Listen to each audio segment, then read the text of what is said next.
ಸರ್ಕಾರ ಸಾರಿಗೆ ನಿಗಮ ನೌಕರರ ನಡುವೆ ತಾರಕಕ್ಕೇರಿದಂತಹ ಸಂಘರ್ಷ. ನೌಕರರ ವೇತನ ಪರಿಷ್ಕರಣೆ ಹಿಂಬಾಕಿ ವೇತನಕ್ಕೆ ಒಪ್ಪದಂತಹ ರಾಜ್ಯ ಸರ್ಕಾರ.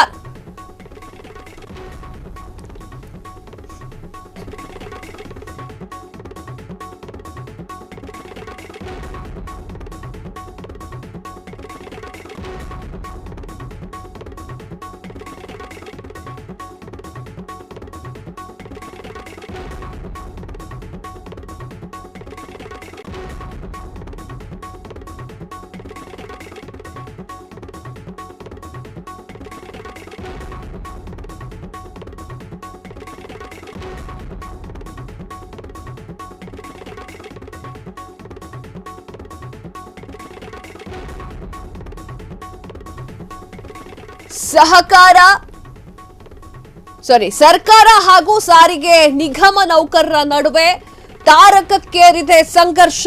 ನೌಕರರ ವೇತನ ಪರಿಷ್ಕರಣೆ ಹಿಂಬಾಕಿ ವೇತನಕ್ಕೆ ಒಪ್ಪದಂತಹ ರಾಜ್ಯ ಸರ್ಕಾರ ಮನವೊಲಿಸಲಿಕ್ಕೆ ಅದರ ಬಗ್ಗೆ ನೌಕರರು ಹರಸಾಹಸ ಮಾಡ್ತಾ ಇದ್ದಾರೆ. ವೇತನ ಪರಿಷ್ಕರಣೆ ಹಿಂಬಾಕಿ ನೀಡುವಂತೆ ಮುಷ್ಕರ ವಾಪಸ್ ತೆಗೆದುಕೊಳ್ಳೋದಿಲ್ಲ, ಮೊದಲಿದನ್ನು ಕ್ಲಿಯರ್ ಮಾಡಿ, ವೇತನ ಪರಿಷ್ಕರಣೆ ಹಿಂಬಾಕಿ ನೀಡುವವರೆಗೂ ಕೂಡ ಮುಷ್ಕರವನ್ನ ನಿಲ್ಲಿಸುವಂತ ಚಾನ್ಸಸ್ಸೇ ಇಲ್ಲ.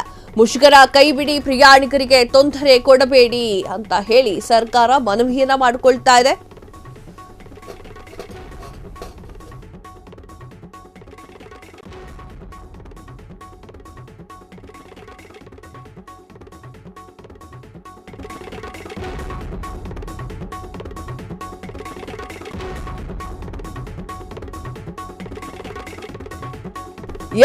ಸರ್ಕಾರದ ಮನವಿಗೆ ರಾಜ್ಯ ಸಾರಿಗೆ ನೌಕರರು ಡೋಂಟ್ ಕೇರ್ ಹೇಳ್ತಾ ಇದ್ದಾರೆ. ಬಸ್ಗಳನ್ನ ಡಿಪೋದಲ್ಲೇ ನಿಲ್ಲಿಸಿದ್ದಾರೆ.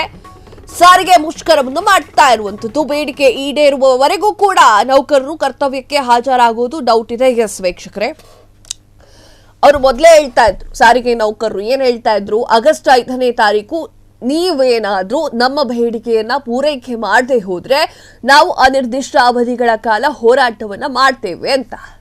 ಆದರೆ 50%ನಷ್ಟು ಬಸ್ಗಳು ಈಗ ರೋಡ್ನಲ್ಲಿದ್ರೆ ಇನ್ನು 50%ನಷ್ಟು ಬಸ್ಗಳು ಡಿಪೋದಲ್ಲಿದೆ. ಸರ್ಕಾರ ಹಾಗೂ ಸಾರಿಗೆ ಈ ಒಂದು ನೌಕರರ ನಡುವಿನ ಒಂದು ಜಗಳಕ್ಕೋ ಅಥವಾ ಅವರ ಒಂದು ವಿಚಾರಕ್ಕೂ ಜನಸಾಮಾನ್ಯರು ಕಷ್ಟಪಡುವಂತಹ ಪರಿಸ್ಥಿತಿ ನಿರ್ಮಾಣವಾಗಿದೆ. ಅಂದ್ರೆ ಓಡಾಡ್ಲಿಕ್ಕೆ ಸರಿಯಾದಂತಹ ಸೌಲಭ್ಯ ಇಲ್ಲದಂತೆ ಜನಸಾಮಾನ್ಯರು ಕಂಗೆಟ್ಟು ಕುಂತಿದ್ದಾರೆ. ಇವತ್ತು ನೀವು ಅಬ್ಸರ್ವ್ ಮಾಡಿದ್ರೋ ಇಲ್ವೋ ಗೊತ್ತಿಲ್ಲ ವೀಕ್ಷಕರೇ, ಆಟೋ ಚಾರ್ಜ್ ಯಾವ್ದಾವ್ದೋ ಅಪ್ಲಿಕೇಶನ್ಗಳು ಆ್ಯಪ್ಗಳಿದೆಯಲ್ಲ ಅಲ್ಲಿ ಹೋಗಿ ನೋಡಿ ಆಟೋ ಚಾರ್ಜಸ್ ಎಷ್ಟಿದೆ ಅಂತ. 40 ರೂಪಾಯಿ ಮುಗಿಯೋದು 63 ರೂಪಾಯಿ 64 ರೂಪಾಯಿ ತಗೊಳ್ತಾ ಇದ್ದಾರೆ. ಅಂದ್ರೆ ಇದೇ ಸಮಯದಲ್ಲಿ ಆಟೋದ ಬೆಲೆ ಕೂಡ ಜಾಸ್ತಿ ಆಗಿದೆ. ಆಗಸ್ಟ್ 1ರಿಂದ ಆಗುತ್ತೆ ಅಂತಿತ್ತು, ಇವತ್ತು ಮಾಡಿದ್ದಾರೆ. ಈಗ ಜನಸಾಮಾನ್ಯರ ಮೇಲೆ ಅದೆಷ್ಟು ರೀತಿಯ ಹೊರೆ ಬಿದ್ದಿರಬಹುದು. ಸಿದ್ದರಾಮಯ್ಯ ಅವರೇ, ದಯವಿಟ್ಟು ಸಾರಿಗೆ ನೌಕರರಿಗೆ ಏನಾದ್ರು ಕೊಡ್ತೀರೋ ಕೊಟ್ಟುಬಿಡಿ, ಇಲ್ಲ ಅವರು ಮನವೊಲಿಸ್ಬಿಡಿ. ಆದ್ರೆ ತುಂಬಾ ಜನಸಾಮಾನ್ಯರಿಗೆ ಕಷ್ಟ ಆಗ್ತಾ ಇದೆ. ಹಣವನ್ನ ಹೇಗೆ ಹೊಂದಿಸ್ಬೇಕು ಅನ್ನೋದು ಗೊತ್ತಾಗ್ತಾ ಇಲ್ಲ. ಆಟೋಗಳಿಗೆ ಹೋಗ್ತೀನಿ ಅಂತಂದ್ರೆ ಆಟೋ ಬೆಲೆ ಜಾಸ್ತಿ ಹಾಕೊಂಡು ಕೂತಿದೆ, ಏನು ಮಾಡಬೇಕು ಅಂತ ಗೊತ್ತಾಗ್ತಾ ಇಲ್ಲ. ಇನ್ನು ಸಾಕಷ್ಟು ಏನ್ ಹೇಳ್ತಾರೆ, ಸಾರಿಗೆ ನೌಕರರಿಗೆ ಇನ್ನೊಂದು ಟೆನ್ಷನ್ ಕೂಡ ಕಾಡ್ತಾ ಇದ್ದು, ಎಲ್ಲಿ ನಮ್ಮನ್ನ ಕೆಲಸದಿಂದ ತೆಗೆದು ಹಾಕ್ತಾರೋ ಅಥವಾ ಎಲ್ಲಿ ನಮ್ಮನ್ನ ಸಸ್ಪೆಂಡ್ ಮಾಡ್ತಾರೋ ಅನ್ನೋ ಭಯ ಕೂಡ ಇದೆ. ಸೊ ಈ ಭಯದ ನಡುವೆ ಸಿದ್ದರಾಮಯ್ಯ ಏನು ಮಾಡಬೇಕು ಅಂತಂದ್ರೆ ಎಂಟ್ರಿಯನ್ನ ಕೊಟ್ಟು ಅದೇನೋ ಎತ್ತ ಅಂತ ಹೇಳಿ ಸಮಾಧಾನ ಮಾಡುವಂತ ಕೆಲಸವನ್ನ ಮಾಡಬೇಕಾಗತ್ತೆ. ಇಲ್ಲ ಅಂತಂದ್ರೆ 2021ರಲ್ಲಿ ಹೇಗಾಗಿತ್ತೋ, ಎಷ್ಟು ಸಾರಿಗೆ ನೌಕರರು ಕೆಲಸವನ್ನ ಕಳ್ಕೊಂಡ್ರೋ ಅದೇ ರೀತಿ ಆಗುವಂತಹ ಸಾಧ್ಯತೆ ಹೆಚ್ಚಾಗಿರುತ್ತೆ. ಆ ಒಂದು ನಿಟ್ಟಿನಲ್ಲಿ ಜನಸಾಮಾನ್ಯರಿಗೂ ಕಷ್ಟ ಆಗ್ತಾ ಇದೆ, ಸರ್ಕಾರಕ್ಕೂ ಕೂಡ ಕಷ್ಟ ಆಗ್ತಿದೆ. ಯಾಕೆ ಸರ್ಕಾರಕ್ಕೆ ಕಷ್ಟ ಆಗ್ತಿದೆ? ಸರ್ಕಾರದ ಬೊಕ್ಕಸದಲ್ಲಿ ಹಣ ಖಾಲಿ ಆಗ್ತಾ ಇರುತ್ತೆ.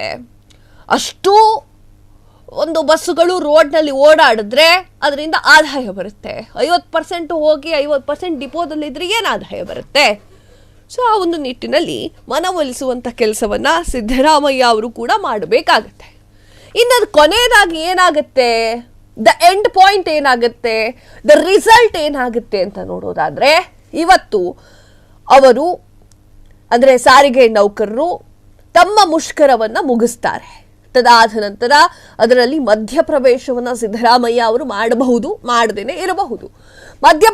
ಪ್ರವೇಶವನ್ನ ಮಾಡಿ ಒಂದಿಷ್ಟು ಮಾತಾಡಿ ಅವರ ಮನವೊಲಿಸುವಂತಹ ಕೆಲಸವನ್ನ ಸಿದ್ದರಾಮಯ್ಯ ಅವರು ಮಾಡಿದ್ರು ಅಂತಂದ್ರೆ ನಾಳೆಯಿಂದ ಬಸ್ ಇಲ್ವಾ.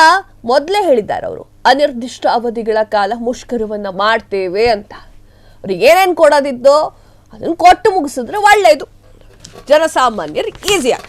ಕ್ಷಣ ಕ್ಷಣದ ಸುದ್ದಿಗಳಿಗಾಗಿ ಫ್ರೀಡಂ ಟಿವಿ ಸಬ್ಸ್ಕ್ರೈಬ್ ಮಾಡಿ, ಲೈಕ್ ಮಾಡಿ ಹಾಗೂ ಫಾಲೋ ಮಾಡಿ.